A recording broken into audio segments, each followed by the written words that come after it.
Magandang araw po sa inyo mga idol at sa mga giliw kong tagapakinig. Nagkita-kita po tayong muli. Ako po ang inyong Tito Blair. Sa araw po na ito, pakinggan po natin ang kwento ng batang si Botong.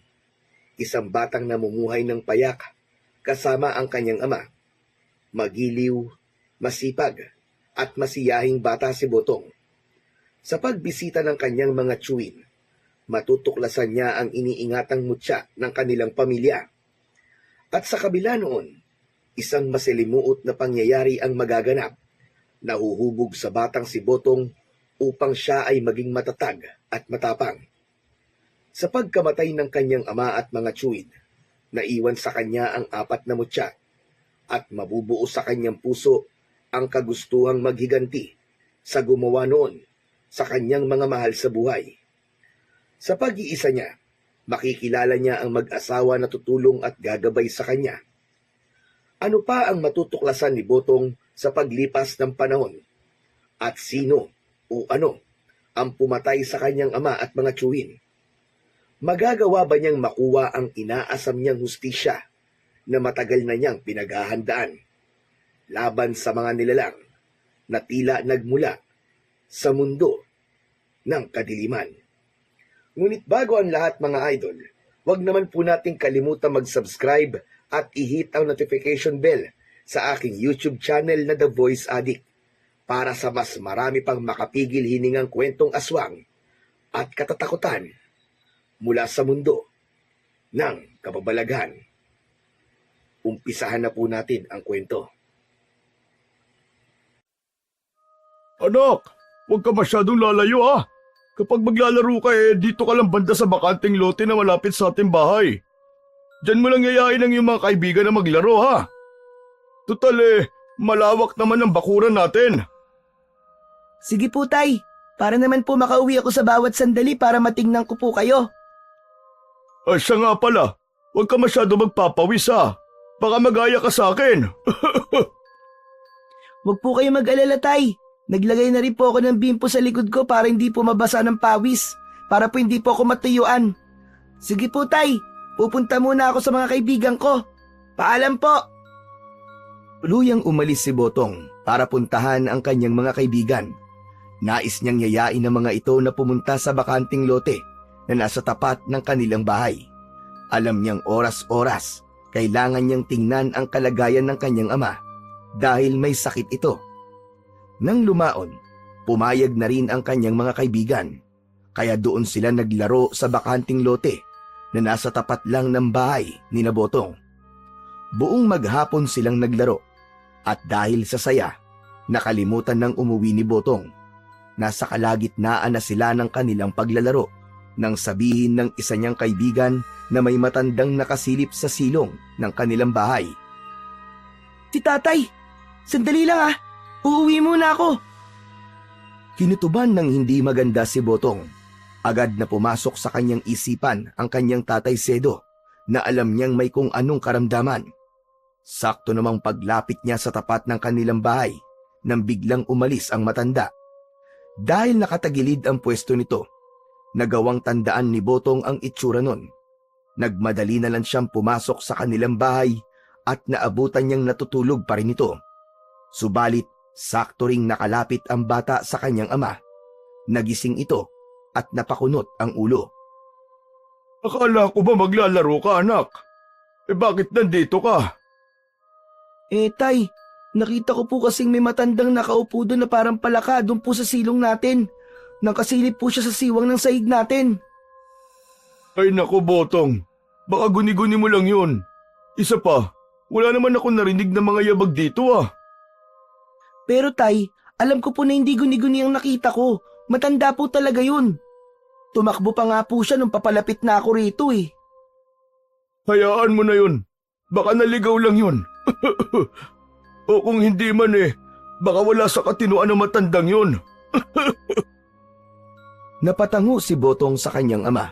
Sinabi na lamang niya rito na babalik na siya sa paglalaro at tawagin na lamang siya nito kapag kailangan. Sumang-ayon naman si Mang Sedo at hinayaan ng makaalis si Botong. Nagpatuloy naman sa paglalaro ang bata hanggang sa tuluyan ng mag-alas 3. Mga kaibigan, uuwi na ako ah. Marami pa kasi akong gagawin eh. Kailangan ko po makapag-igib ng tubig at makapagsaing. May sakit kasi ang aking ama. Napatango naman ang kanyang mga kaibigan at tinanaw na lang siya habang pauwi sa kanilang bahay. Nung nasa bahay na nila siya, naabutan ni Botong na nagsasaing na ang kanyang ama. Napansin niyang may mga panggatong na rin sa ilalim ng kanilang lutuan, kaya napailing na lang siya. Tay, ako na po riyan. Baka mapagod pa po kayo eh. At ubuhin na naman po kayo mamayang gabi. Hindi po dapat kayo ang gumagawa niyan, Tay. Huwag kang mag-alala. Ayos lang ako. Umigib ka na lang doon at ako nang bahala rito. Hindi ako pagpapawisan nito, anak. O sige po, basta wag kayo masyado magbababad malapit sa apoy ha. Nung mga panahong yun, nagpaalam na si Botong na iigib na muna sa lumang balon na nasa dulong bahagi ng kanilang nayon. Nasa kalagitnaan siya ng kanyang paglalakad nang may makasalubong siyang isang matanda. Nagtaka siya rito kung bakit parang wala yon sa sarili habang naglalakad. Sinipat pa niyang maigi ang mukha ng matanda, ngunit pilit namang iniiwas nun ang kanyang mga mata. Ikaw yun! Ikaw ang matandang nasa silong namin at nakasilip kay tatay. Pagkatapos niyang magwika, napatitig sa kanya ng mabalasik ang naturang matanda. Ang buong akala ni Botong, susugurin siya nito. Pero nagulat siya nang tumakbo ng ubod ng bilis ang matanda at hindi na ito lumingon pa kay Botong. Kinutuban ng hindi maganda ang bata, kaya lakad takbo ang kanyang ginawa hanggang sa makarating siya sa balon.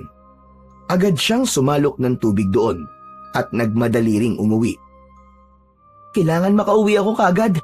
Baka muling balikan ng matandang yun ng aking ama.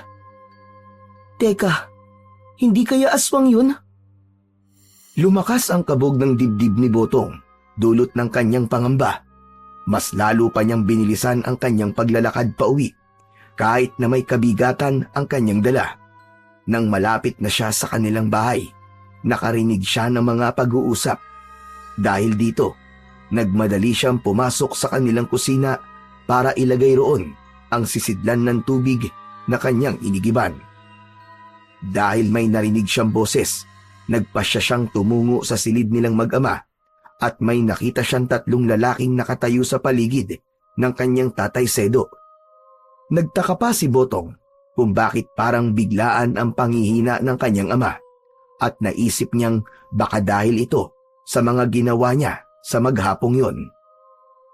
Ama, sino po sila? Ay, siya nga pala.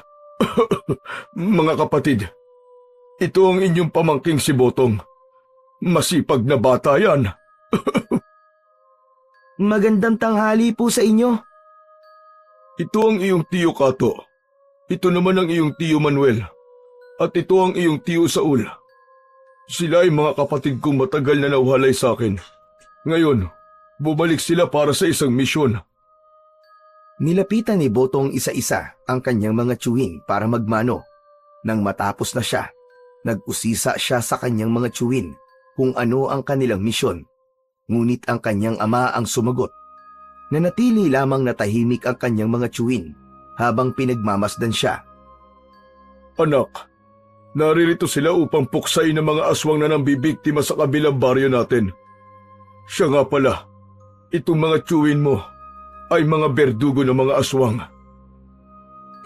Kayo po, bakit hindi kayo naging kagaya nila? Nanunugis din po ba kayo dati ng aswang, itay? Alam mo anak, ang ganyang gawain ay iniwan ko na magmula nung magkaroon ako ng pamilya. Ayokong isakripisyo kayo ng iyong ina. Yun nga lang, maaga siyang kinuha sa atin. Kung nandirito lang sana siya. Bakit po? Wala po ba mga pamilya ang 3 kong tiyuhin? Napangiti na lang ang 3 tiyuhin ni Botong at saka napailing. Dahil sa bigat ng kanilang gampanin, mas pinili nilang wag nang mag-asawa. Marahil kung nag-asawa man sila, panigurado magiging kagaya ko rin ang kanilang kapalaran. Bakit naman po? Dahil tiyak na tutugisin sila ng mga aswang at ang kanilang mga asawa at anak ang pagbabalingan ng mga yon kung hindi nila makikita ang mga tiyo mo. Nagkwentuhan sila patungkol sa kanilang mga naging buhay. Nung malaman naman nilang nagkasakit si Sedo, nabahala ang tatlo niyang mga kapatid dahil paniguradong magiging lapitin ito ng mga aswang. Natatakot nga rin po ako mga tiyo sa kalagayan po ni tatay ngayon. Nung nakaraan nga lang po, may nahuli po akong isang matandang nakasilip sa kanya mula sa silong ng bahay po namin. Tapos po nang umigib po ako ng tubig, nakasalubong ko pa po yung matandang yon. Ibang-iba po ang kanyang itsura at kilos. Kakaiba po talaga. Nang malaman ng tatlo ang patungkol sa matanda, sinabi nilang pipirmi na muna sila sa bahay ni Sedo ng ilang araw. Kinakailangan nilang pangalagaan ang kanilang kapatid, lalo pa at meron itong sakit at banta mula sa mga aswang na umaaligid.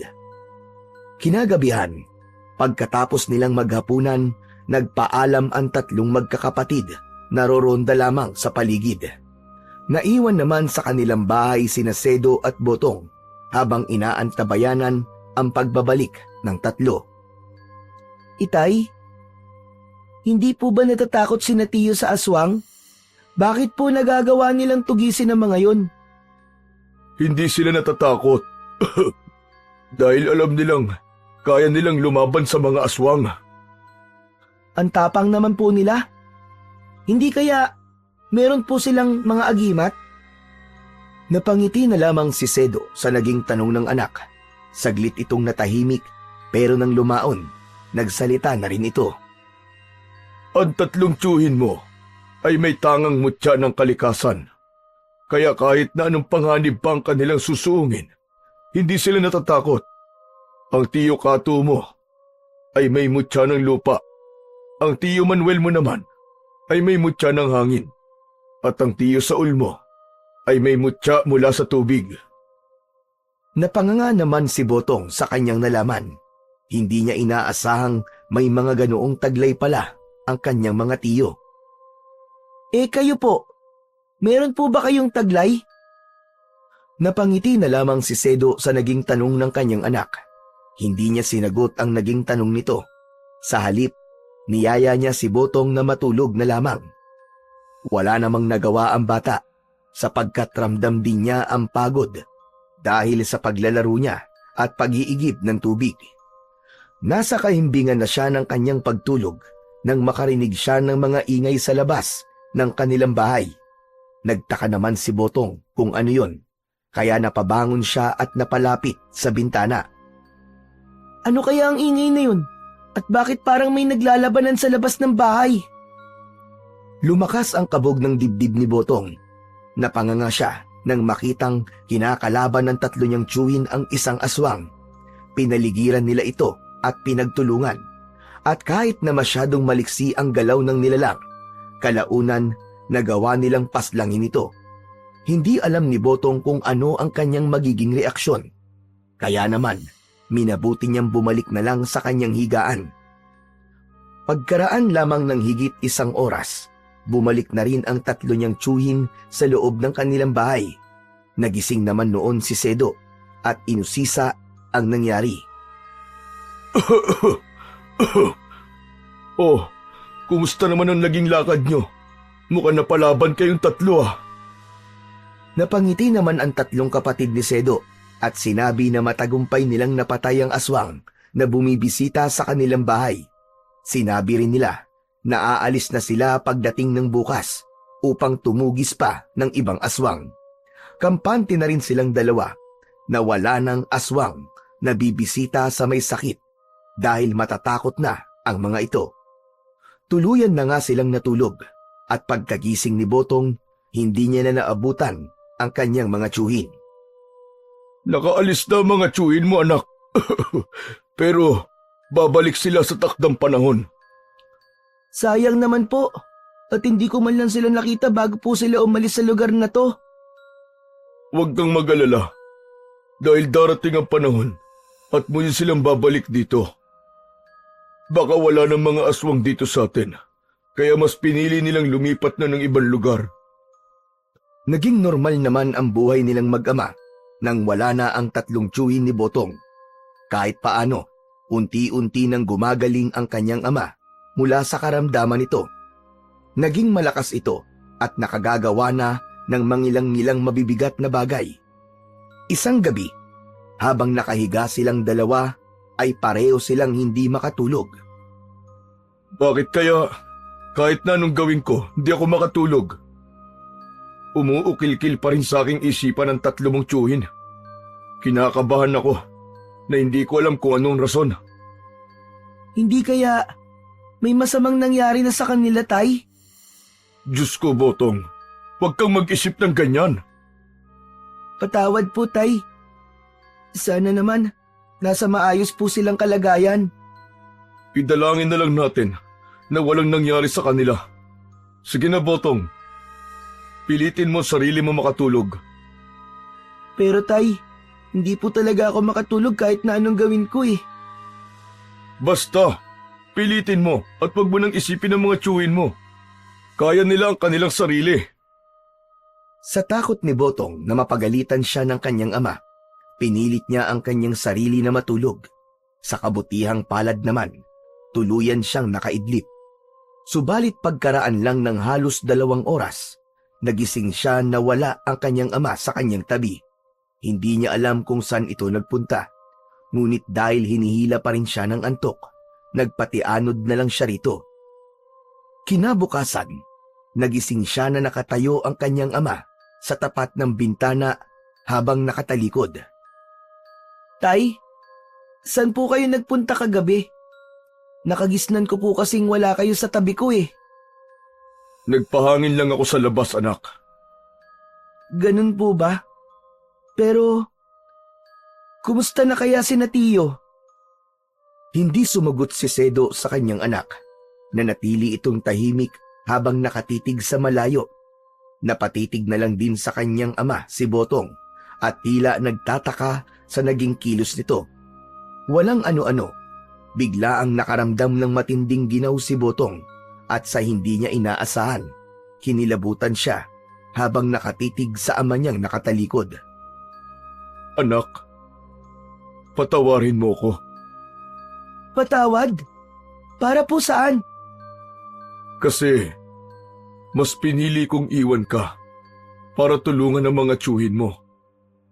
Teka, Tay, hindi ko po kayo maintindihan eh.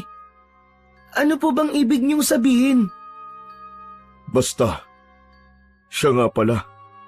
Tignan mo sa aking lagayan ng damit. Makikita mo roon ang 4 na mutya ng kalikasan. Ang mutya namin ng iyong mga tiyuhin.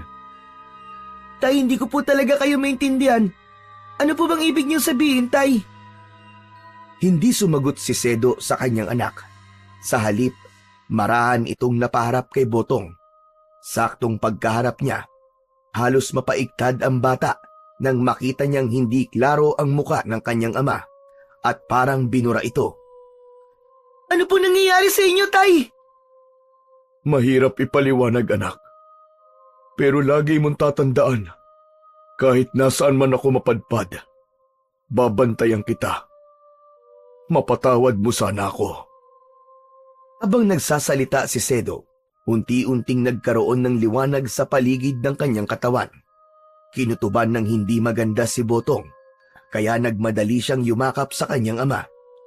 Halos manindig ang lahat ng mga balahibo niya sa kanyang katawan, nang sa hindi niya inaasahan, yumakap lamang siya sa hangin. Napatingala siya sa kanyang ama at napansin niyang naging malungkot ang mukha nito. Wala na ako, anak. Patay na ako. Isa na lamang akong kaluluwa. Tatay! Bakit? Ano po nangyari at namatay kayo? Bakit niyo po ako iniwan? Patawad, anak. Patawarin mo ko. Hindi ko inaakalang malakas ang aming makakasagupa. Ang 4 na mutya namin magkakapatid. Nasa lagayan ng damit ko. Kunin mo yun at ingatang maigi, anak. Darating ang araw at pag-iinteresan yun ng mga aswang na pumatay sa aming 4. Ingatan mo at gamitin sa kabutihan. Masusunod po, Tay. Iingatan ko po ang sinasabi niyong mga mutya. Habang nasa ganoong sitwasyon, mas lalo pang binalot ng liwanag si Sedo hanggang sa hindi na nakita ni Botong ang kanyang ama dahil tuluyan na itong nilamon ng liwanag. Napahagulgul na lang ang bata dahil sa kanyang panlulumo at kalungkutan. Hindi niya inaakalang yun na ang kanyang madadatnan pagkagising niya ng umagang yun. Hindi niya alam kung paano magpatuloy sa kanyang buhay dahil batid niyang mag-isa na lamang siya, nasusuong sa lahat ng bagay. Ang mga mutya, yun na lamang ang natitirang alaala sa akin ni Ama at ng aking mga tiyuhin. Napatakbo si Botong patungo sa tapat ng aparador kung saan nakatago ang mga damit ng kanyang ama. Pagkarating niya roon, biglaang nanginig ang kanyang mga kalamnan. Pakiramdam niya ay may kuryenteng dumaloy sa kanyang buong katawan. Tiningnan niya ang mga damit ng kanyang ama at napanganga na lang si Botong nang makita niya ang 4 na mutyang naroroon. Ang mutya ng apoy, tubig, hangin at lupa. Totoo nga sinabi ni tatay. Narito nga mga mutya. Nung una, nag-aalangan pa si Botong na hawakan yun. Ngunit habang tumatagal ang pagtitig niya ron, tila hinihikayat siya ng 4 na mutya para hawakan sila. Bunsod nito, sinubukan niyang kunin ang 4 at nung pagsama-samahin niya ito sa kanyang palad, biglaang naging iba ang kanyang pakiramdam. Tila naglalaban ang mga enerhiya nun, kaya naisip niyang ihiwalay ang bawat mutya. Minabuti niyang lagyan na rin ng kanya-kanyang lagayan ang mga yon upang hindi didikit sa isa't isa. Hindi na nagawa pang mahanap ni Botong ang bangkay ng kanyang ama at mga tiyuhin. Magmula rin nun, namuhay siya at itinaguyod ang kanyang sarili ng mag-isa. Isang gabi. Ano kaya itong nangyayari sa akin? Bakit parang hindi ako mapakali? Nakaramdam ng kakaiba si Botong. Kahit na anong gawin niya, hindi siya makatulog. Dahil dito, nagpasya na lang siyang magpahangin sa labas. Nang mga panahong yon, ginawa na niyang kwintas ang 4 na mutya ng kanyang ama at mga tiyuhin. Saktong pagkalabas niya ng kanilang bahay, agad niyang napansin na parang may pumipintig sa kanyang ulo at maging sa mga kalamnan niya. Dahil dito, nagpasya siyang makiramdam sa paligid habang nagpapahangin. Ano kayang meron sa bahaging yan ng sagingan? Parang may mga tao nagtatago riyan at nakamasid dito ah. Dulot ng kanyang pagkakuryoso, marahan siyang naglakad doon. Alam niyang dahil sa tinataglay niyang mutya ng tubig at lupa, magkakaroon siya ng bertud ng tagabulag. Habang naglalakad siya patungo roon, napansin niyang umiinit ang kanyang pakiramdam. Babala ito ng mutya ng apoy. Paniguradong may panganib na nakaamba para sa akin. Hindi niya pinansin ang mga napapansin niyang pagbabago sa kanyang katawan. Nagpatuloy siya sa kanyang paglalakad hanggang sa makarating siya sa tapat ng sagingan. Akmang papasok na sana siya roon nang sa hindi niya inaasahan. Nakarinig siya ng pagkaluskos na animoy tumatakas. Hinayaan na lamang niya yon, pero nang makita niya ang nilalang na tumatakbo palayo, naisipan niyang sundan ito. Sa tulong naman ng bertud na tinataglay ng mutya ng hangin, naging mabilis ang kanyang pagtakbo. Nagawa niyang abutan ang nilalang, pero nag-alangan siyang magpakita roon, kahit na parang may tumutulak sa kanya na hamunin ang aswang. Hindi, kinakailangan kong mag-ingat. Paniguradong may mga kasama to. Ramdam kong ibang presensya kanina. Naisip niyang marahil isang pain lamang yun at malagay pa siya sa alanganin. Bunsod nito, napagpasyahan niyang bumalik na lang sa kanyang bahay. Nasa kalagitnaan na siya ng kanyang paglalakad nang sa hindi niya inaasahan, biglaan siyang nakaramdam ng kakaibang init sa kanyang katawan. Alam niyang may peligro sa paligid, kaya nagmatsyag siya. Walang ano-ano, may narinig siyang tinig ng isang babae na nanghihingi ng tulong. Tulong! Tulungan niyo ako! Hinarang ako ng mga aswang dito! Saklala! Pamilyar ang tinig na yun kay Botong at alam niyang si Aling Merced yun na taga-kabilang baryo nila. Dahil alam niyang nanghihingi ng tulong ang Ali, iginala ni Botong ang kanyang paningin sa paligid para makahanap ng magiging armas niya. Dahil sa tawag ng pangangailangan, nagkaroon siya ng lakas ng loob at hindi na inisip na isa lamang siyang bata. Kalaunan, may nahanap siyang isang baging na halos kasinlaki ng kanyang hinlalaki. Kinuha niya yon. Saka patakbong hinanap ang kinaroroonan ni Aling Merced. Aling Merced! Nasaan po kayo? Ano po nangyari sa inyo? Dito! Dito sa masukal na bahagi ng daanan! Tulungan mo ako! Maawa ka! Sandali lamang po! Papunta na po ako dyan! Nang mapagtanto ni Botong kung nasaan ang Ali, inihanda niya ang kanyang sarili habang papalapit doon. Maging ang mga mutsyang tanga niya ay naglabas din ng kakaibang puwersa. Kaya naman, mas lalo pang lumakas ang loob ni Botong. Nang medyo malapit na siya sa masukal na daanan, nagulat siya at panandaliang natigilan.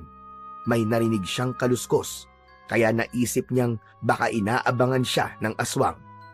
Hinawakan na lang niya ng mahigpit ang baging upang magamit ito bilang latigo kung sakali. Saktong pagkalapit niya roon, lumabas mula sa kasukalan ang dalawang nilalang na mabalahibo ang katawan at nagbabaga ang mga mata. Mga aswang! Anong ginawa niyo kay Aling Merced? Nasaan siya? Nandito ako! Aray! Pag-iingat ka sa kanila! Muling inulit ni Botong ang kanyang tanong sa dalawang aswang, pero napangisi lang sila at nagsimulang maglaway habang nakatitig sa kanya. Ilang sandali pa, mabilis na sumugod ang isang aswang kay Botong, kaya napilitan ang bata na latiguhin ito gamit ang baging na hawak niya. Anong ginawa niyo kay Aling Merced? Sagot! Kung hindi, papatayin ko kayo! Ikaw pala ang nagmana ng 4 na mutsyang yan. Kaya pala bigla ang dumami ang mga aswang dito. Nagkaroon tuloy kami ng kakompetensya. Ibigay mo sa amin yan. Ano ka, siniswerte? Hindi ko ibibigay sa inyo to. Alam kong gagamitin nyo lang to sa kasamaan. Hindi to nararapat sa inyo, mga pangit. Kung gayon, dapat kang mamatay. Kapag nakain na namin ang atay mo at laman loob, makukuha na namin ang mga mutsyang yan. Hindi sumagot si Botong. Sa halip, nilatigo niya ang naturang aswang, kaya napahiyaw yun at namalipit ng dahil sa sakit. Nung nakita naman ni Botong na susugod na sa kanya ang isa pang aswang, inunahan niya ito. Buong lakas niyang hinagupit yun at tinamaan ito sa kaliwang mata. Ayun na bata, umalis na tayo rito. Baka kumapano pa tayo. Sandali lang po! Hindi nagawang lumapit ni Botong sa kinaroroonan ng Ali. Biglaan siyang nilapitan ng dalawa at inambahang susunggaban. Subalit, nasa ganoong sitwasyon sila nang sa hindi nila inaasahan. Nagliwanag bigla ang mutya ng apoy at parang naging isa itong maliit na bolang apoy. Sa hindi inaasahan ni Botong, nasilaw ang dalawang aswang sa liwanag na nagmumula roon. Kaya nagkaroon siya ng pagkakataon para tumakas. Lumapit siya sa kinaroroonan ni Aling Merced at napagtanto niyang buntis pala ito. Hindi na po sana kayo umuwi ng ganitong oras, Aling Merced. Alam naman po niyo na delikado ang daan ngayon. Marami po mga aswang na kumakalat sa paligid. Hindi ko rin kasi akalain na gagabihin ako. Nawili kasi ako sa pakikipagkwentuhan sa aking mga kaibigan. Teka, hindi ba't ikaw ang anak ni Sedo? Hindi pa ba umuuwi ang tatay mo? Napatango na lang si Botong. Biglaan siyang nalungkot sa naging tanong ng Ali at hindi niya alam kung paano ito sasagutin. Saka na lang po natin pag-usapan yan. Kailangan makaalis na po tayo rito dahil panandalian lang po ang pagkabulag ng dalawang aswang na yon. Alam mo, manang-mana ka talaga sa tatay mo. Ang tapang mo, iho. Wala po ako mapagpipilian kung hindi ang maging matapang. Kung magiging mahina po ako rin po ang talo. Napatango si Aling Merced sa tinura ng bata. Sinabi rin nitong mas mainam ngayon habang wala pa ang kanyang ama. Habang inaalalayan ni Botong ang ale, nakarinig sila ng pagkaluskos sa kanilang likuran. Nilingon yun ng bata at nagulat siya nang makita ang dalawang aswang na mabilis na lumalapit sa kanila. Seryoso at mabalasik ang mga mukha nito, kaya nabahala si Botong. Tumabi po muna kayo, Aling Merced. Ako na pong bahala sa dalawang yan. Ag-iingat ka, iho! Saktong pagkalapit ng dalawang aswang, hinagupit sila ni Botong ng hawak niyang baging. Napanganga na lang si Aling Merced nang makita niyang may kung anong liwanag na nagmula sa katawan ni Botong na nananalaytay sa baging. Pagkatama ng nasabing bagay sa katawan ng mga aswang, maging si Botong ay hindi makapaniwala. Tumilapon ang dalawang nilalang sa hindi kalayuan na parang tinangay ng malakas na hangin. Babangon pa sana ang dalawang aswang, subalit biglaan silang nasunog. Wala na silang nagawa at dahil sa sobrang init ng apoy, tuluyan na silang nawalan ng buhay at natupok. Kala nyo yan ang nararapat sa inyo, mga aswang na salot. Diyos ko po, paano mo nagawa ang ganong bagay? Kahanga-hanga ka! Napangiti na lang si Botong sa itinuran ng ale. Hindi niya sinagot ang tanong nito, pero sinabi niyang kaloob ng langit ang kung anumang meron siya. Kung wala pa ang iyong ama, pwede naman na sa bahay ka muna namin tumira. Teka, ano nga pala ang pangalan mo? Botong. Ako po si Botong, Aling Merced. Gusto mo bang sumama sa akin sa bahay? Wala pa kaming anak ng aking asawa. Ito pa lang ang ipinagbubuntis ko. Siguro kung hindi ka dumating, baka may nangyaring masama na talaga sa akin. Pero nakakahiya naman po sa inyo at magiging distorbo lang po ako. Ano ka ba naman? Hindi ka magiging distorbo. Mauunawaan ng aking asawa yon. At marahil ay pati siya magpapasalamat sa iyong ginawa. Pero sino nga ba ang mag-aakalang ang isang bata na kagaya mo ay kayang pumaslang ng aswang? Siguro po, dahil po sa tawag na rin ng pangangailangan. Kung hindi ko po kayo narinig, baka hindi ko rin po nagawa ang ganon. Pero maiba ko. Nasa na nga pa lang yung amang si Sedo? Hindi ko siya nakikita. Kasi po, Aling Merced, ang totoo po kasi niyan, patay na po si tatay. Ano ka mo? Aba, ano nangyari yon? Akala ko ba ay bumuti na ang kanyang kalagayan? Opo, kaso lang, dahil kinakailangan po ng aking mga tsuhin ng tulong, hindi po siya nagdalawang isip na maglakbay para hanapin sila. Yun po, hindi na po nakabalik ang kanyang katawan sa aming bahay. Pero, ano mo nalaman na patay na siya? Nagising na lang po kasi ako isang umaga at nakita ko po siyang nakatalikod habang nakaharap po sa bintana. Nakausap ko pa nga po siya kaso napansin ko pong sobrang liwanag niya. Ayun po, nung yayakapin ko na po siya, hindi ko po magawa.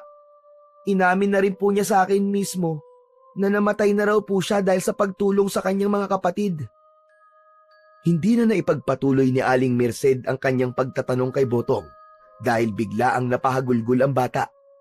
Pakiramdam ni Botong ng mga sandaling yun, sinakluban siya ng langit at lupa dahil muli na namang nanariwa sa kanya ang pagkawala ng kanyang ama.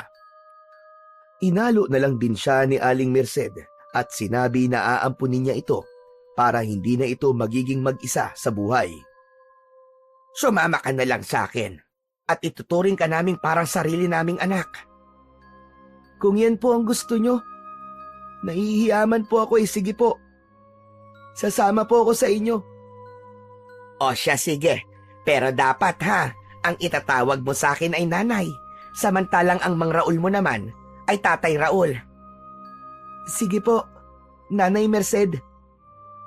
Umuwi silang dalawa patungo sa bahay ni Aling Merced. Nung naroroon na sila, nagtaka pa si Mang Raul na asawa niya kung bakit umuwi pa ito ng ganung oras. Sana doon ka na lang natulog. Alam mo naman delikado ang panahon ngayon Abay, hindi ko rin kasi akalaing gagabihin ako sa daan Ay siya nga pala Raul. Ito ang anak ni Sedo, si Botong. Oh, Botong, kumusta ang tatay mo? Ano nga pala sadya mo rito? Wala na po si tatay. Namatay na po siya. Kaya't magmula ngayon, Raul, dito na siya titira sa atin. Tayo na ang magsisilbi niyang mga magulang. Ipinaliwanag ni Aling Merced sa kanyang asawa kung ano ang nangyari. Ganun na lang din ang pagpapasalamat ni Mang Raul kay Botong dahil sa pagliligtas nito sa buhay ng kanyang asawa. Dahil sa nangyari, pumayag si Mang Raul sa kung anumang sinabi ni Aling Merced sa kanya. Inampon nila si Botong, itinuring nila itong tunay na anak at itinuring din sila ng bata bilang mga tunay na mga magulang. Magmula noon, unti-unting napupunan na rin ang kakulangang nararamdaman ni Botong sa kanyang puso. Hindi rin lingid sa mag-asawa ang pagkakaroon niya ng mutya. Hindi rin sila nanibago dahil alam nilang ang ama at mga tiyuhin ni Botong ay mga bantog na mga tagatugis ng aswang sa buong probinsya nila. Isang gabi, habang mahimbing na sa pagtulog sina Mang Raul at Aling Merced, sa hindi inaasahan ni Botong ay hindi siya makaidlip. Pakiramdam niya may kung anong panganib na nakaamba sa kanila, kaya kinakailangan niyang magmatsyag sa paligid. Ano ba tong nararamdaman ko? Parang umiinit ang katawan ko at pumipintig ang ulo ko. Nakiramdam si Botong sa kanyang paligid. Ilang beses din niyang tinignan sina Mang Raul at Aling Merced. Walang ano-ano. Napansin niyang napasapo ang buntis sa kanyang tiyan at napaungol pa ito ng bahagya. Habang nasa ganoong sitwasyon, may napansin siyang parang tumutulong likido sa tiyan ng ali. Dahil dito, sinipat ni Botong ang atip ng kanilang bahay at napanganga siya nang makitang may siwang doon at merong nakasilip. Paniguradong aswang yan. Tatay Raul, gising po muna kayo. Meron pong aswang sa ibabaw ng bubong. Sa kabutihang palad, nagising kagad si Mang Raul dahil katabi lang din nito ang kanyang itak. Napabangon siyang hawak ito. Nasa bubong pa ba ang aswang? Opo, basa nga po ang tiyan ni Nanay Merced dahil sa laway niya. Sige, samahan mo ako sa labas at itataboy natin ang aswang na yan. Napatango si Botong kay Mang Raul. Kinuha na rin ito ang baging na minsan niyang ginamit para protektahan si Aling Merced. Noong mga panahong yun, umiinit ang kanyang mga mutya, kaya naisip ni Botong na may panganib nga sa paligid. Lumabas sila ng kanilang bahay. Nag-antabay siya sa paligid, samantalang ang kanyang tatay Raul naman umakyat sa bubong. Hoy aswang! Lubayan mo ang asawa ko! Kung hindi, dito ka sa bubong na to mamamatay!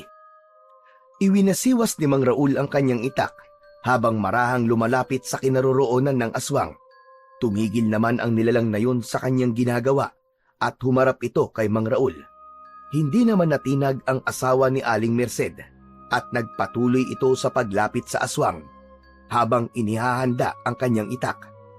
Walang ano-ano, bigla ang napaatras ang aswang, saka lumundag ito paibaba. Botong! Naririyan na ang aswang! Opo, Tatay Raul, kaharap ko po siya ngayon. Bumaba ka na lang po rito para hindi siya makatakas. Saktong pagkabagsak ng aswang sa lupa, mabilis siyang nilapitan ni Botong nang makita naman niya ang mutya ng bata. Napangisi ang aswang at animoy nananabik na makuha yon.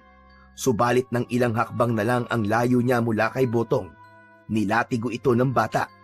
Napaungol ang aswang dahil sa paghagupit sa kanya ni Botong at nabalisa pa iyon na parang may kung anong hindi magandang nangyayari sa kanya.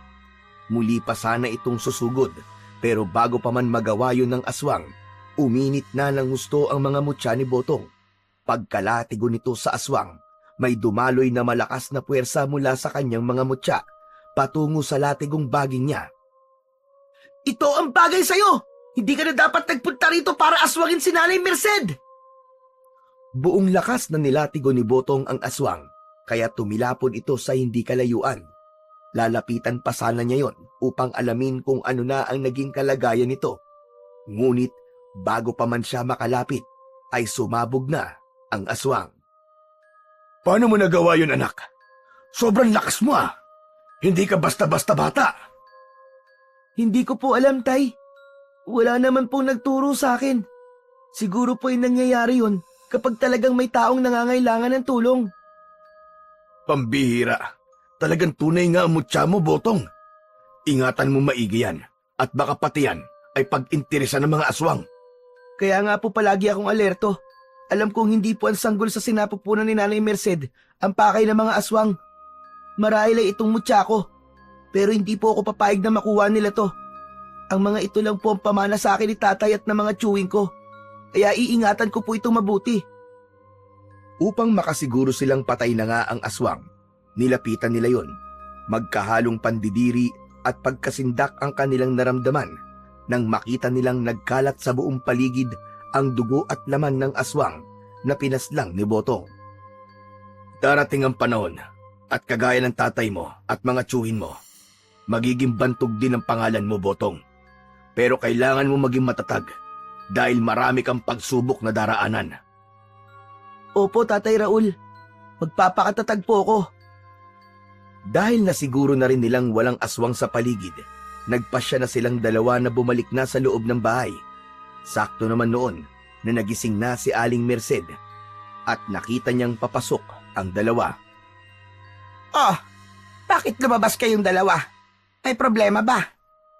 Teka, anong ingay ang narinig ko sa labas kanina? Inaswang ka, Merced. Mabuti na lang at alerto tong anak natin. Kung hindi, baka nakuha ng sanggol sa sinapupunan mo. Ano ka mo? Kaya pala ang tigas ng tiyan ko kanina simula pa nung bago ako matulog. Masamang pahiwatig pala yon. Magpasalamat na lang talaga tayo kay Botong. Kahit ang bata pa niya, walang takot niyang hinarap ang aswang. Isipin mo, nagawa niyang paslangin ang aswang na yon kahit na hindi ko siya tinulungan. Isang aswang nga lang yon. Kung nakita mo lang kung paano niya sinunog ang dalawang aswang na umatake sa akin, baka mas lalo kang bumilib sa kanya. Hayaan mo, Botong. Bilang gantimpala, bukas na bukas din, tutungo tayo sa bayan. Ibibili kita ng bagong damit. Talaga po? Oo naman, ikaw pa ba? Basta palagi ka magpapakabait ha, at huwag susuway sa amin. Wala kaming iniisip, kundi ang kabutihan mo lamang. Opo, maraming salamat po talaga sa inyo. Kami nga ang dapat magpasalamat sa iyo, anak.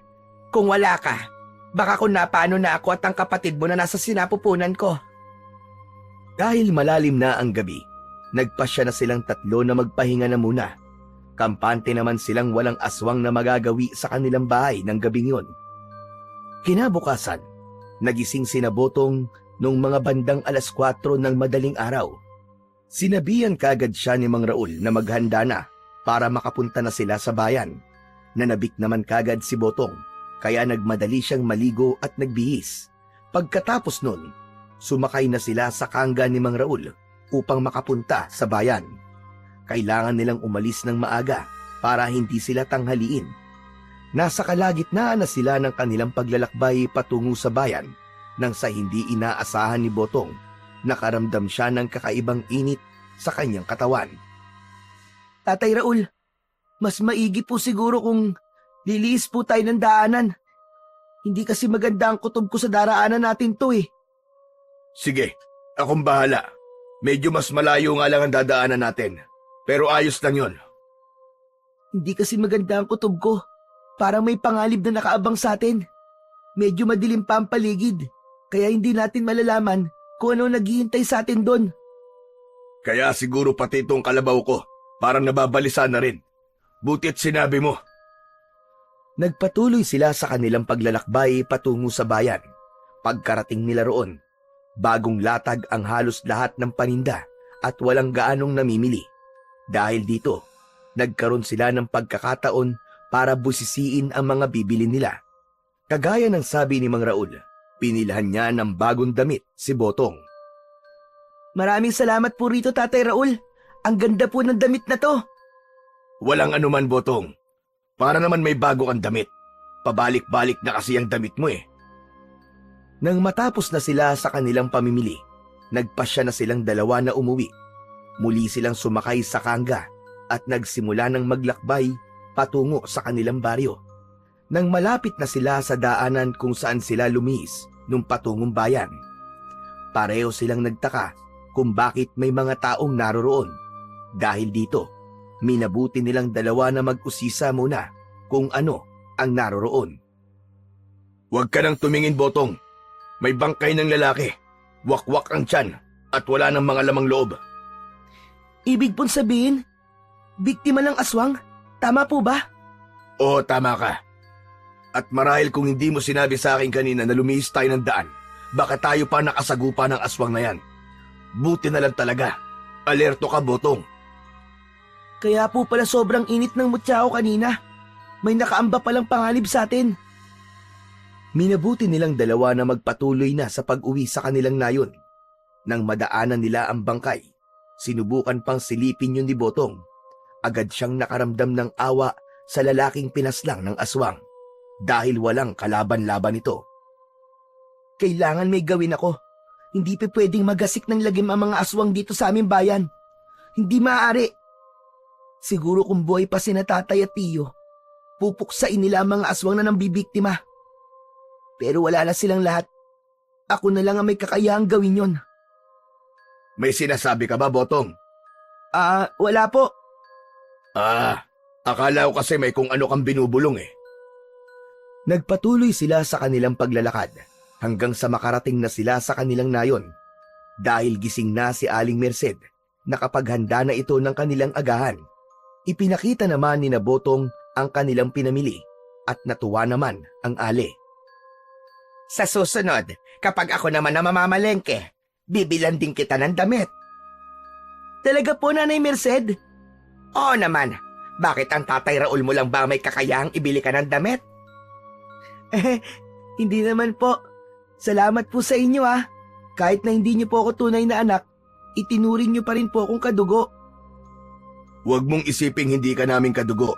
Sa mga puso namin, anak ka namin ng Nanay Merced mo. Napangiti si Botong sa sinabi ng kanyang tatay Raul.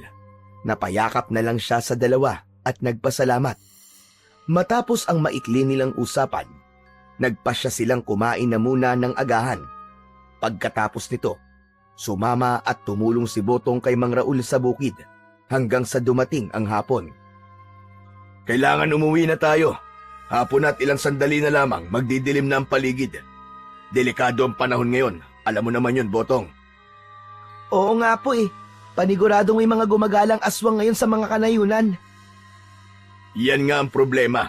Kaya kailangan talaga natin mag-ingat. Humanda talaga sa akin ang mga aswang na yun. Hindi ko sila aatrasan kung makakasagupa ko sila. Huwag mo nang asamin na makasagupa sila. Piliin mo na lang ang tahimik na buhay. Hindi mo lang alam kung gaano kahirap ang napagdaanan ng mga tsuin at ng tatay mo nung sila'y nabubuhay pa. Bakit po?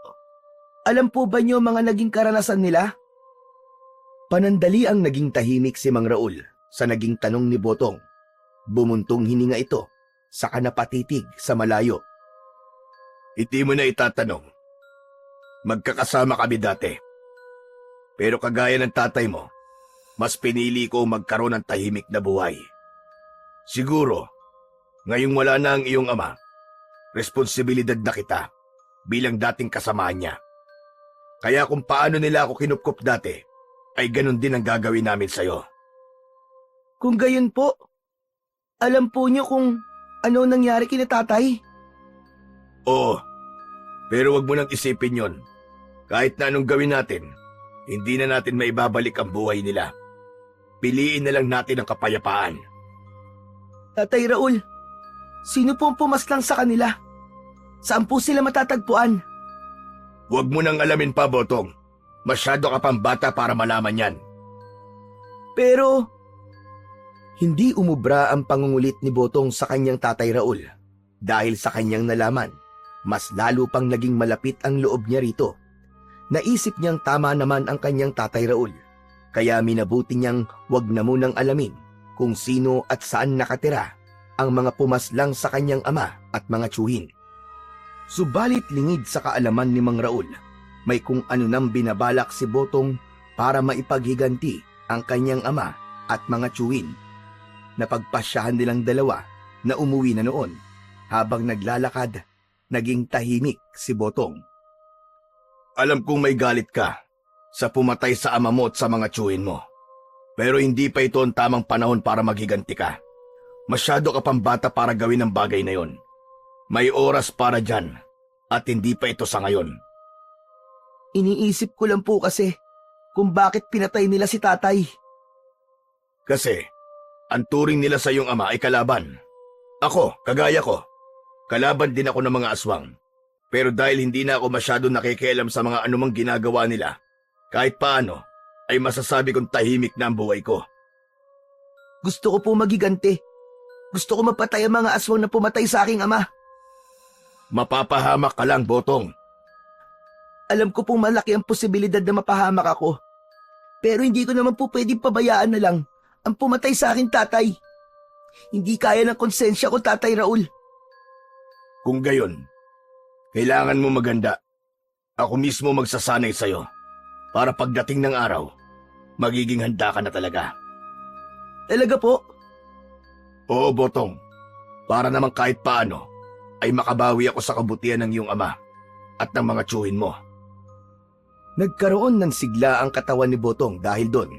Nanabik siyang matuto kung paano makipaglaban sa mga aswang. Hindi niya inisip ang panganib na posible niyang susuungin dahil ang pinagtuunan niya ng pansin ay ang makapaghiganti sa mga pumatay sa ama at mga tiyuhin niya. Nang makauwi na sila, nagpasya silang magpahinga. Sinabi na rin ni Mang Raul kay Aling Merced na alam na ni Botong ang koneksyon nila sa ama at mga tiyuhin nito. Bukas ng umaga, magsisimula ang ating pag-iensayo. Sige po, para kapag dumating na ang araw na magkaharap kami ng mga aswang, mas lalo kong masisiguro na magagawa ko silang talunin. Walang nagawa si Mang Raul. Magmula ng sumunod na umaga, tinuro niya ang lahat ng mga nalalaman niya patungkol sa pakikipaglaban sa mga aswang. Naging masigasig naman sa pag-aaral at pag-iensayo ang batang si Botong. At kahit nasa maikling panahon lamang, ay natutunan niya at nagawa niyang makabisa ang mga itinuturo sa kanya ng kanyang Tatay Raul. Isang gabi, dahil nais pang mag-ensayo ni Botong at hindi naman sila ganong kapagod, minabuti ni Mang Raul na pagbigyan ng bata. Maliwanag naman ang buwan, kaya kahit paano ay hindi sila nahirapan. Tatay Raul, nauulinigan ba niyo ang mahinang paghuni na yan? Ano bang ibig mong sabihin? Parang may umaaligid po ng mga paghuni ng tiktik sa ating bahay. Ano ang mainam nating gagawin? Umantabay ka lang at kukunin ko ang aking itak. Sige po, Tatay Raul. Nagmamadaling pumasok sa kanilang bahay si Mang Raul. Samantala, si Botong naman ay nanatili sa labas habang nagmamatsyag sa paligid.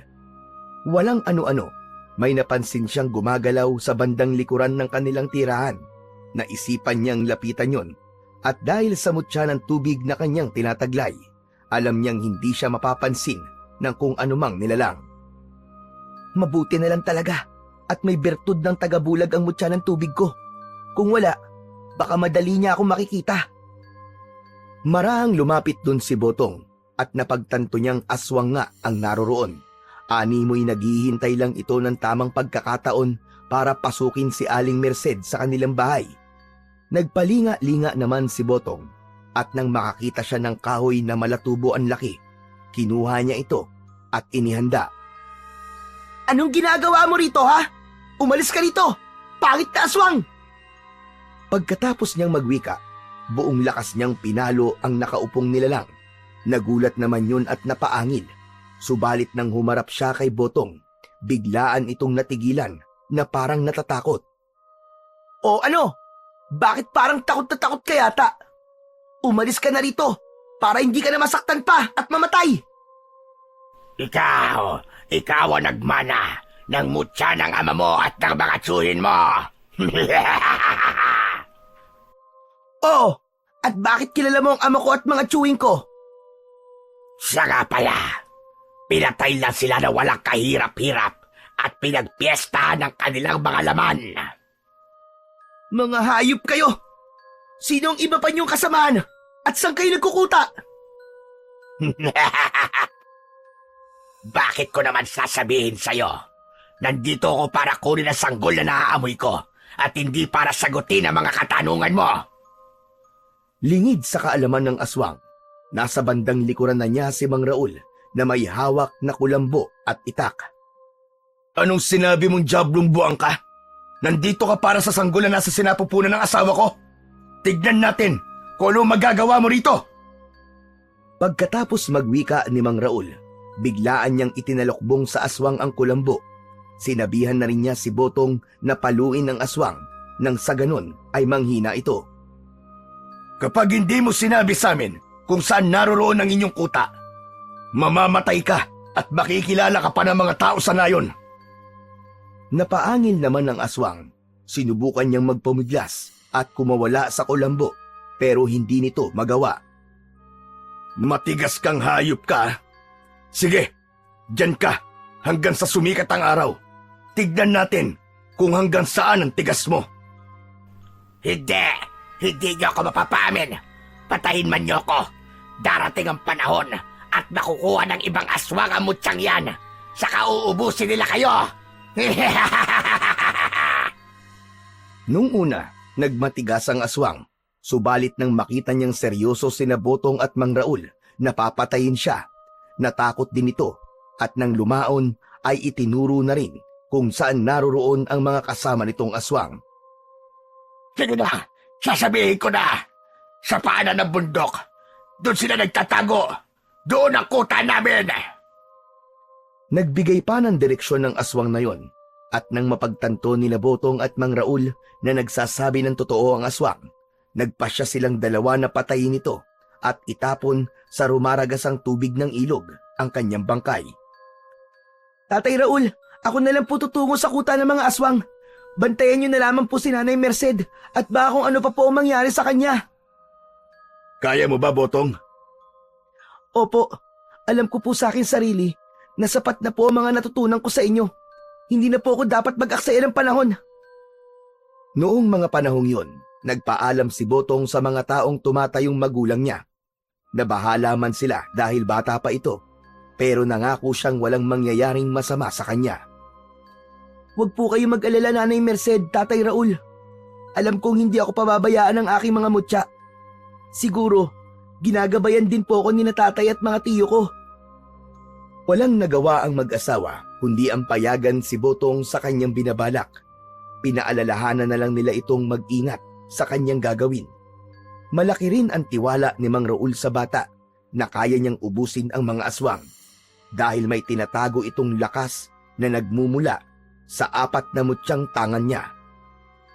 Hindi na rin inaksaya pa ni Botong ang kanyang oras at nagsimula na siyang maglakbay. Ilang araw at gabi ang kanyang ginugol at ang tanging dala niya ay ang mga mutya niya, itak at ang baging na minsan niyang ginamit laban sa mga aswang. Sa kabutihang palad, sa buong oras ng naging paglalakbay niya, hindi siya nakaramdam ng gutom o uhaw. Madilim na ang paligid nung nakarating siya sa kuta, kaya minabuti niyang ihanda ang kanyang sarili. Lalabas ako rito ng buhay. Ipaghihiganti ko ang aking ama at mga tiyuhin. Sa tulong ng bertud ng tagabulag, nakapasok siya sa kuta ng mga aswang. Dahil alam niyang hindi siya pwedeng mag-aksaya ng panahon, kinuha ni Botong ang isang sulo at walang pagdadalawang isip na siniliban ang mga kubo roon. Naghiyawan naman ang mga taga roon at dahil sa pagkataranta, hindi nila nalaman kung sino ang may gawa ng pagkasunog na yon. Walang ano-ano, sa hindi inaasahan ni Botong, ay may mga aswang na nakakita sa pagsunog sana niya ng huling kubo. Mapangas kang bata ka! Sino nagdala sa'yo rito? Ako lang, bakit? At nandirito ko para maningil. Wala kaming utang sa'yo, bata. Umuwi ka na kung ayaw mo maging pagkain namin. Pagkatapos magwika ng aswang na yon, lahat sila ay nagpalit ng anyo sa mabalahibong nilalang. Pinaligiran nila si Botong, kaya inihanda ng bata ang kanyang latigong gawa sa baging.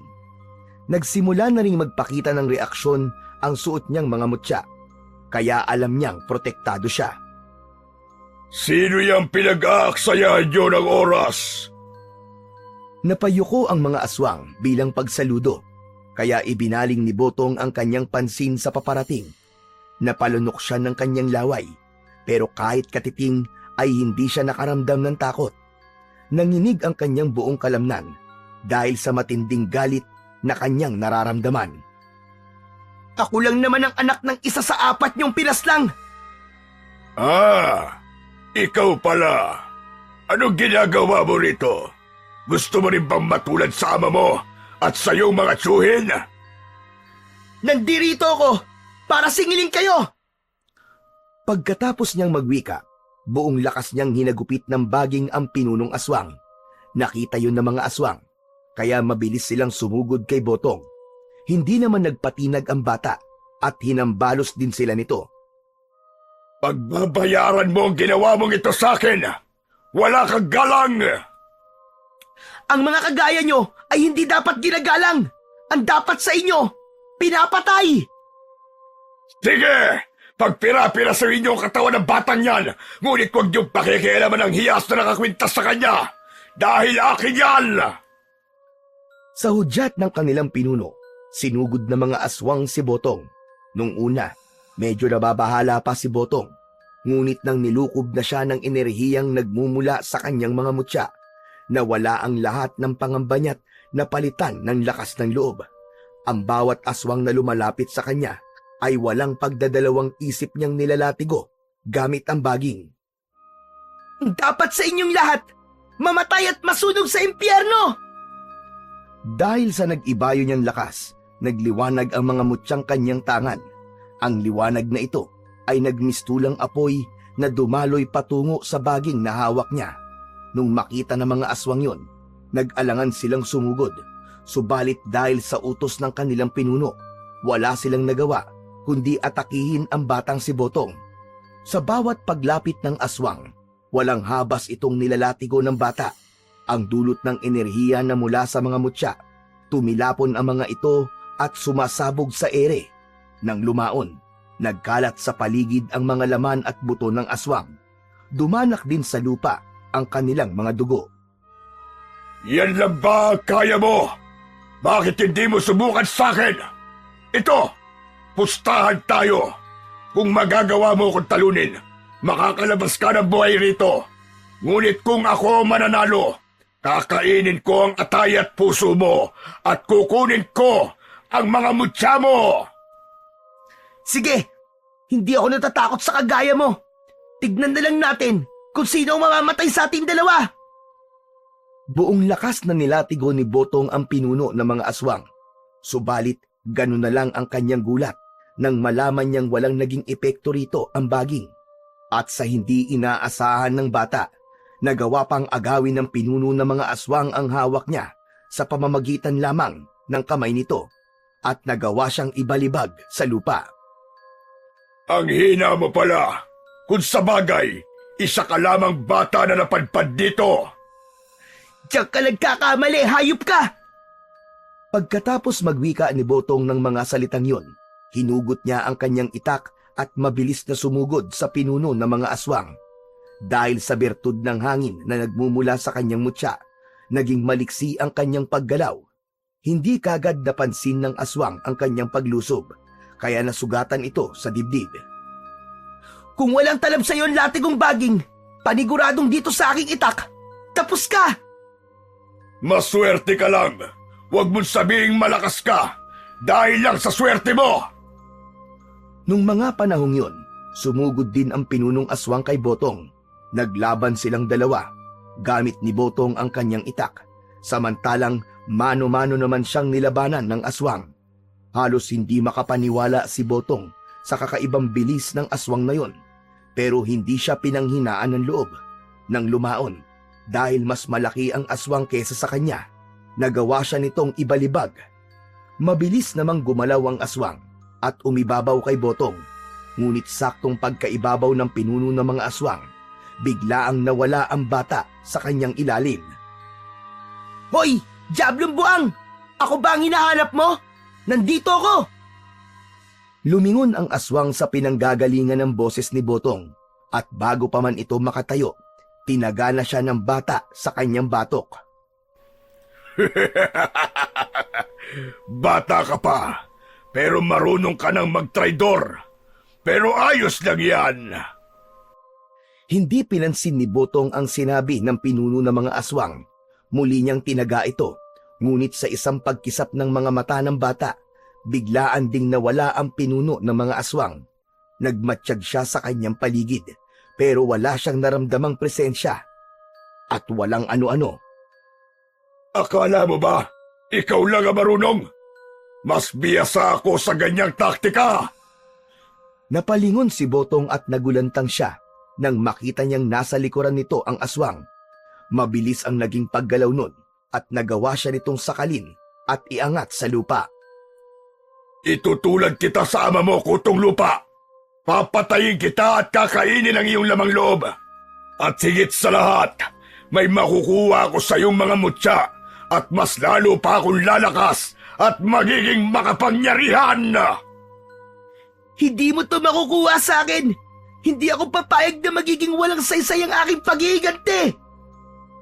Napahalakhak na lamang ang aswang sa sinabi ni Botong. Nung mismong sandaling yon, ibinalibag niya ang bata at tumilapon ito ng halos 5 dipa mula sa kinatatayuan nito. Subalit, akmang susugod na sana ang pinuno ng mga aswang kay Botong nang biglaan itong matigilan. Napakunot noo ang bata dahil nakita niyang may nakatarak na palaso sa bandang tiyan ng pinuno ng mga aswang. Hindi ka magtatagumpay sa ninanais mo! Titiyakin namin na bago pa man sumikat ang araw, mamamatay ka na! Isa ka pa! Humarda ka sa akin! Hinugot ng pinuno ng mga aswang ang palasong nakatarak sa kanyang tiyan. Sa halip na sumugod kay Botong, ibinaling nito kay Mang Raul ang kanyang pansin. Nang makita naman ni Mang Raul ang itsura ng aswang, napatulala ito at parang may takot na biglaang namuo sa kanyang sistema. Subalit, nanatili pa ring nakatuon ang atensyon nito sa pinuno ng mga aswang. Mag-ingat ka, Tatay Raul! Uubusin ko kayo! Magiging hapunan ko kayo sa gabing ito! Inihanda naman ni Mang Raul ang kanyang sarili sa pag-atake ng pinuno ng mga aswang. Ilang beses din itong pinana iyon, subalit naging mabilis ang paggalaw ng pinuno ng mga aswang at nagawa niyang ilagan ang mga palaso. Bago pa man tuluyang makalapit sa kanya ang nilalang, lumundag ito. Nakita ni Mang Raul ang ginawa ng aswang, kaya mabilis niyang hinugot ang kanyang itak. Saktong pagkabagsak sa kanya ng pinuno ng mga aswang, sinalubong niya ito ng itak sa ere na siyang naging rason para tumarak yun sa tiyan ng aswang. Ang husay niyo po, Tatay Raul! Hindi nakapaganda ang aswang! Natigilan si Botong sa nais niyang sabihin. Nakita nga niyang nakatarak sa tiyan ng aswang ang itak ng kanyang Tatay Raul. Subalit, hindi napaghandaan ng lalaki ang kung anumang binabalak ng aswang. Nang makalapit na ang aswang, kahit pa na nakatarak sa kanyang tiyan ng itak ni Mang Raul, nagawa pa rin itong dukutin ang atay niya. Isa kang mangmang! Isa kang walang utak na nilalang! Bumagsak ang katawan ni Mang Raul sa lupa at wakwak ang tiyan nito. Napalingon naman ng aswang kay Botong at napangisi sa kahinugot ang itak na nakatarak sa kanyang tiyan. Mga walang silbi! Inaakala ba ninyo na basta-basta nyo ko matatalo gamit lamang ang pagtalim? Hindi! Nagkakamali kayo! Talagang ang isa kang demonyo! Magbabayad ka sa ginawa mo! Hindi ako titigil hanggat hindi ka napapatay! Dinampot ni Botong ang kanyang itak at mabilis na sumugod sa kinatatayuan ng pinuno ng mga aswang. Napahalakhak na lang yun at nang malapit na sana ang bata sa kanya, nagulat ito nang biglaang nawala ang pinuno ng mga aswang. Mas lalo pang nagulantang si Botong nang may malakas na puwersang tumama sa kanya kahit pa nawala siyang nakikita.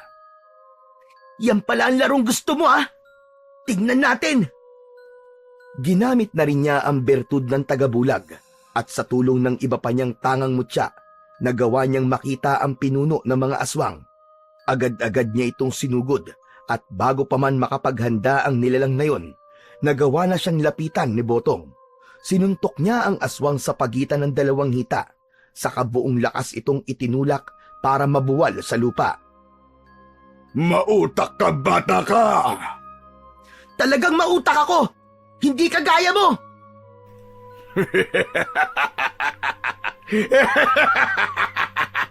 Sa ating dalawa, ikaw ang may murang isipan. Kaya kung tutusin, mas may dunong ako sa'yo! Gunggong!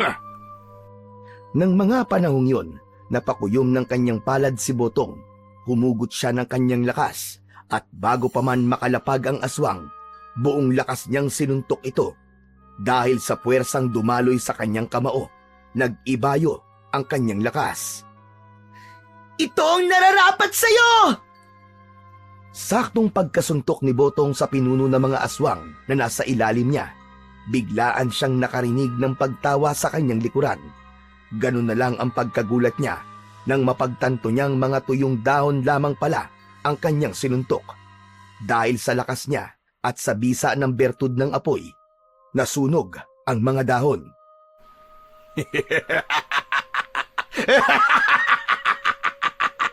Kita mo na! Mas mautak ako sa'yo! Hindi ako yan! Nandito ako sa likod mo!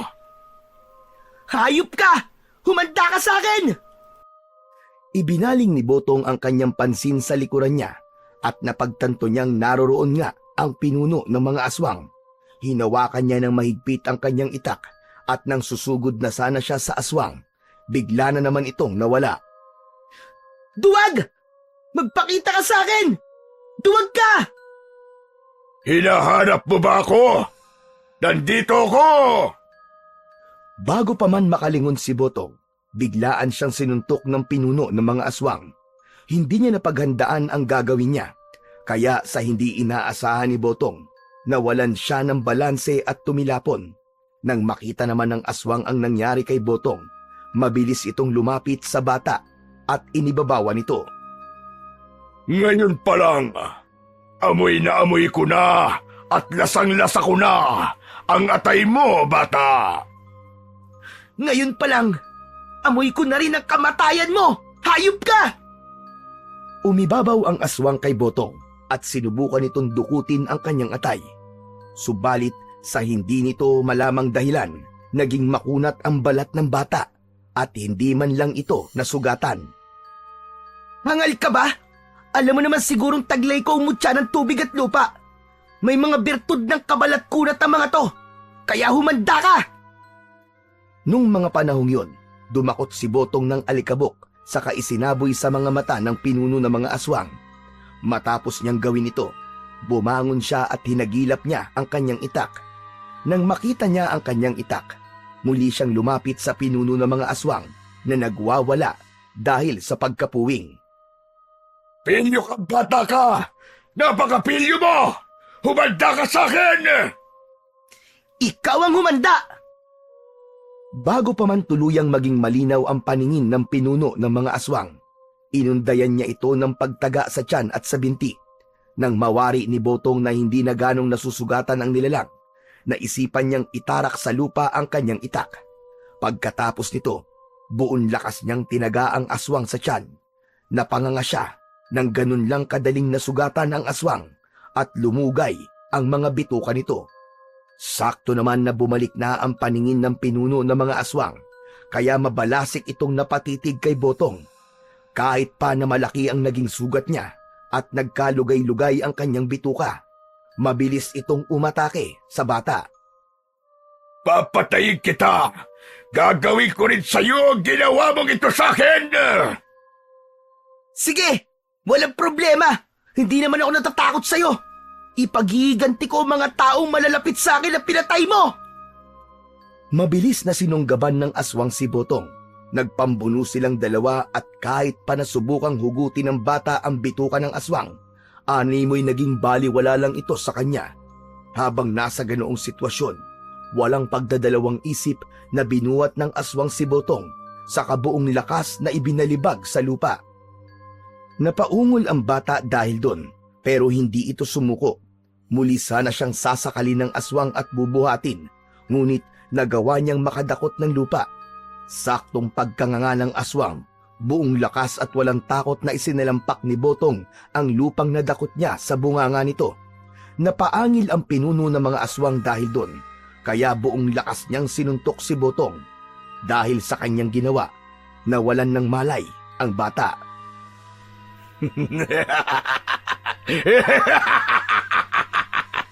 Ngayon, magagawa ko na kung ano man ang aking nais. Kapag wala kang mutya, wala ka na rin pangontra sa iyong katawan. Pwede na kitang lantakan.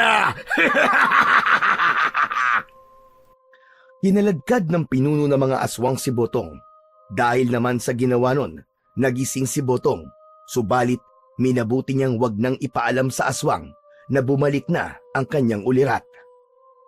Kailangan kong mapaslang ang aswang na ito. Dahil kung hindi, paniguradong ako ang kanyang papatayin. Habang kinakaladkad siya, nagkataon na nakapanya ang baging na siyang ginamit niya bilang armas laban sa mga aswang. Dahil dito, kinuha niya yun at hindi binitiwan hanggang sa tumigil na rin ang aswang sa pagkaladkad sa kanya. Ngayon, matutulad ka rin sa ama mo at sa iyong mga tiyuhin. Marahang inihanda ni Botong ang hawak niyang baging.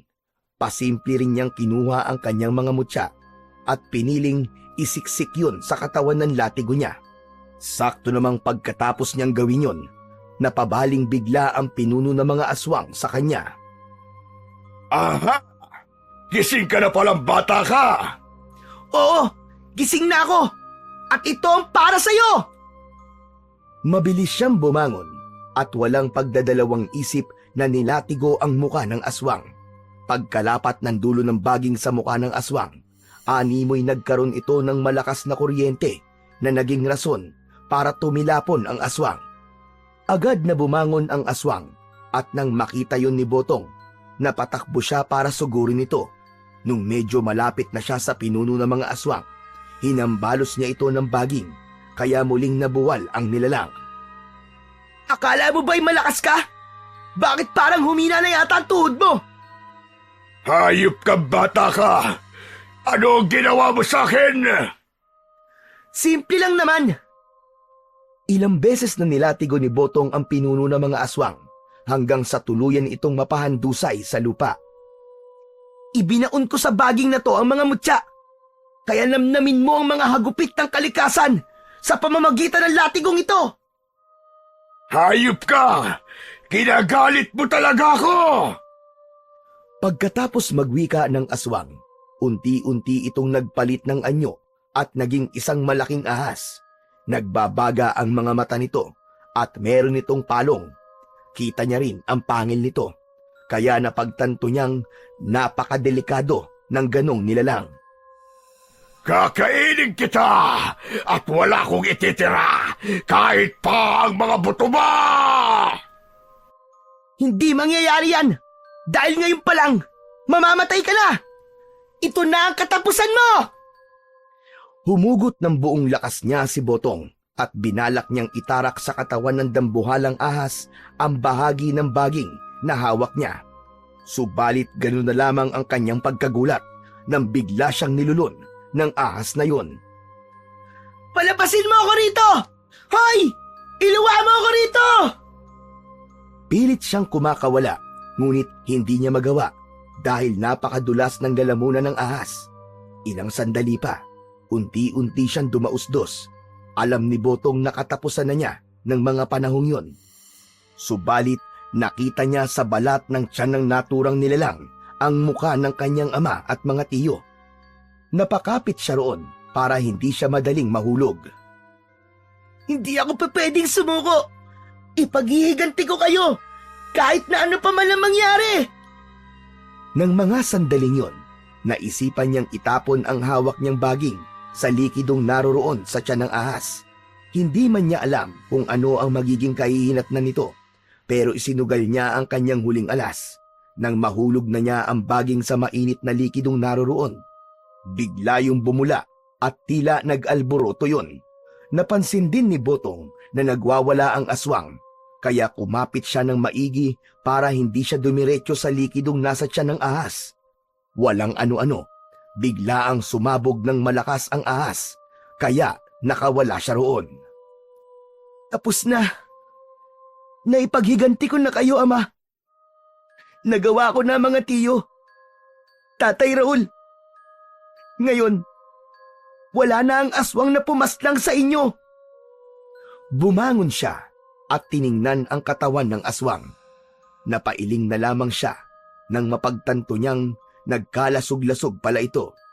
Nang makita niya ang 4 na mutya, dinampot niya yon, saka nagpasalamat ng buong puso. Mga mutya ng kalikasan. Kung di dahil sa inyo, ay baka namatay na ako at hindi ko magagawang ipaghiganti ang pagkamatay ng ama ko at ng mga tiyuhin ko. Maraming salamat. Habang nasa ganoong sitwasyon, umihip ang malamig na hangin. Sa pag-aakalang may iba pa siyang kalaban, iginala niya ang kanyang paningin sa paligid. Magkahalong tuwa at lungkot ang kanyang naramdaman nang makita niya ang kaluluwa ng kanyang ama, Tatay Raul at ng 3 niyang tiyuhin. Nakangiti sila sa kanya at kumakaway. Parang may kung ano rin silang nais sabihin, pero hindi niya kayang marinig kung anuman ang kanilang sinasabi. Alam kong ginabayan niyo ako sa labang to. Ngayon, magiging tahimik na kayo. Dahil hindi kayang dali ni Botong ang bangkay ng kanyang Tatay Raul, nagpasya siyang sunugin na lang ito. Nang matapos ito, umuwi siya sa bahay ni na Aling Merced, saka sinabi ang masamang balita. Tawa ko! Paano na lang ako ngayong wala ka? Patawad po kung wala po ako nagawa, Nanay Merced. Patawad po at hindi ko siya nailigtas. Pero ngayong wala na po si Tatay Raul, huwag po kayo mag-alala. Gagawin ko po ang lahat. Hindi ko po kayo iiwan. Tutulong po ako sa inyo. Napayakap na lang si Aling Merced kay Botong at pareho silang napahagulgol. Magmula noon, kahit na bata pa lang siya, natutong magtrabaho si Botong. Inalagaan niya ang kanyang nanay Merced at maging ang anak nitong itinuring niya ng tunay na kapatid. Maraming salamat sa iyo, Botong, iho. Kahit na hindi ka namin kadugo, minahal mo pa rin kami at inalagaan. Maaari pong hindi niyo kadugo, pero higit pa po sa kadugo ang turing ko sa inyo. Pamilya po tayo, Nanay. Pamilya. Ang gabing yun ang naging huling pag-uusap ni na Botong at Aling Merced. Kinabukasan, nabigla na lang si Botong. Wala na ang kanyang nanay Merced. Hindi na ito humihinga at wala ng pulso. Wala siyang nagawa kung hindi ang tanggapin na lang ang naging kapalaran nito. Magmula noon, itinuon na lamang ni Botong ang pansin niya sa pag-aalaga sa kanyang kapatid. Hanggang sa lumipas pa ang ilang taon, napagdesisyonan ni Botong na mag-asawa na. Umalis siya sa probinsyang yon at pinilit na kalimutan ang masalimuot na karanasan niya sa buhay. Tumungo sila sa syudad para mamuhay ng normal. Subalit hanggang ngayon, itinatago pa rin niya ang 4 na mutya ng kalikasan na nagpapaalala sa kanya ng katapangang ginawa ng ama at mga tiyuhin niya nung labanan nila ang mga aswang. Kung naririto ka lang sana, Tatay Sedo, paniguradong matutuwa ka sa mga apo mo. Masisigla sila at makukulit. Sana, kung nasaan man kayo ngayon, ay masaya na kayo. Dahil nakamit nyo na ang hustisya. Alam kong nangungulila ka sa iyong ama. Pero alam ko rin na nasa mabuting kalagayan na siya. Malay mo, nakamasid pala siya sa atin. Basta, lagi mong tatandaan, mahal kita at mahal ko rin ang ating mga anak. Salamat, Lisa. Asawa ko. Binigyan mo ko ng bagong pag-asa. Hindi ko alam kung paano ako babawi sa inyo. Basta pinapangako ko, gagawin ko ang lahat ng aking makakaya para maitaguyod ko kayo. Nagyakapan na lang ang mag-asawa at napatitig sa kanilang mga anak na himbing sa pagkakatulog. Dahil pareho silang pagod sa buong araw na pagtatrabaho, natulog sila habang nasa ganoong sitwasyon. Kahit paano, napawi ang pangungulila ni Botong dahil sa kanyang asawa at mga anak. Hanggang sa paglipas ng mga taon, lumaking malulusog at malalakas ang 4 na anak ni Botong at Lisa. Wala ring aswang pa ang gumambala o sumunod sa kanila sa syudad. Tumanda na rin ang mag-asawa, pero sariwa pa rin kay Botong ang alaala ng pakikipaglaban niya sa mga aswang. At para mapangalagaan ang 4 na mutya, ipinamana niya ito sa kanyang mga anak at itinuro sa mga yun ang taglay na kapangyarihan ng bawat isa.